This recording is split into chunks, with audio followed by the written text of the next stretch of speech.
सुनीताची आई. मग सांगाच, मुलगा की मुलगी? गोंडस मुलगी झाली. आमचं घर उजळून निघालं. मुलगी? अरे मुलगाच असायला हवा. वंश कसा चालणार? खरं तर तुम्ही बरोबर म्हणता, पण काय बाबा, आईने सांगितलं ना मुलगी झालीये, मग आनंद का नाही? आईने मला मुलगी म्हणून कधी कमी लेखलं नाही, मग आता माझ्या बहिणीचं महत्व का नाही? आई तू बाळाला झोपव, मी स्वयंपाक करते. माझ्या या मोठ्या मुलीने तर घराचा भार पेललाय. बाईचं अस्तित्वच असतं घराचा खऱ्या अर्थाने बळ. खरं तर तुझ्या कष्टाने घर सावरलंय. मुलगी असणं कमी कसं असू शकतं? हो, तुमचं म्हणणं योग्य आहे. बाईचं मोल आपण ओळखलं पाहिजे. आता लक्षात आलं, बाई असणं म्हणजे कुटुंबाचा आधार असणं. वंश चालवण्यासाठी नाही तर घर घडवण्यासाठी बाईचीच गरज असते.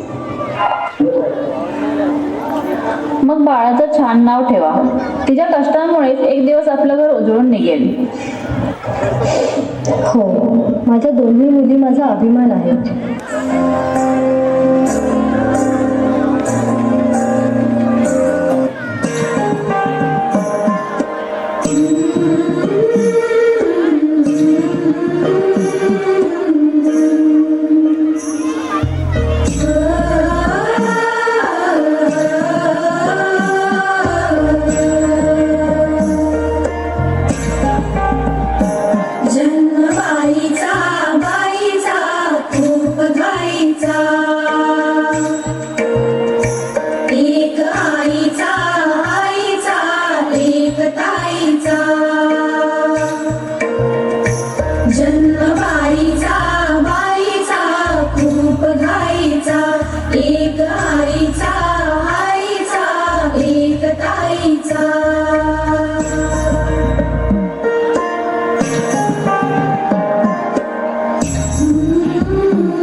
आता लग्नाचा विचार करायला पाहिजे.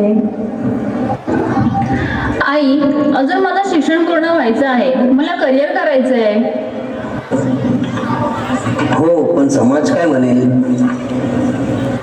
हो, वय वाढलंय तिचं. लोक प्रश्न विचारायला लागले.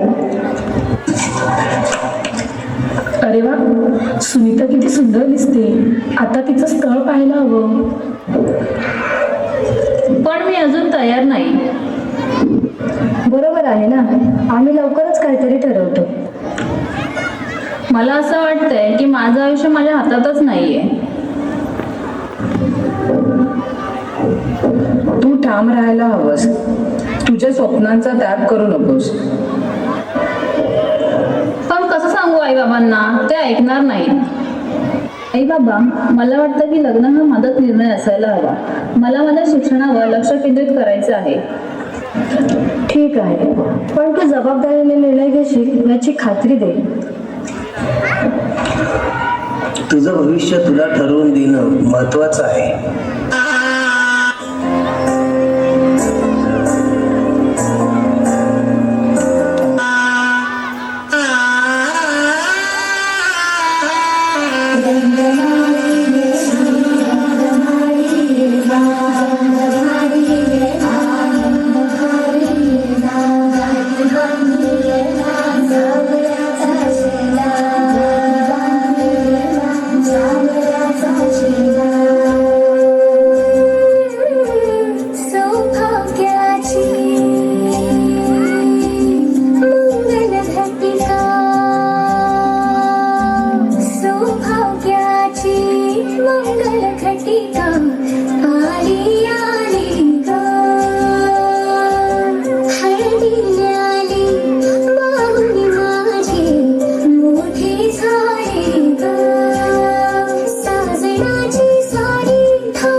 एवढ्या कोणत्या विचारात ठरवली आहेस? आई मी काय करू हे समजत नाहीये. प्रत्येक वाट वेगळी वाटते. बाळ, वाटा कितीही असू दे, पण तुला स्वतःचा मार्ग निवडायचा आहे. सुनीता, तुला तुझंच आवडतं क्षेत्र शोधायचं आहे. दुसऱ्यांचं ऐकून चालत नाही. वाटा कितीही असल्या तरी त्यातील योग्य वाट निवडण्यासाठी तुझं ध्येय ठरव. तू ठाम राहिलीस तर प्रत्येक वाट तुला योग्यच वाटेल.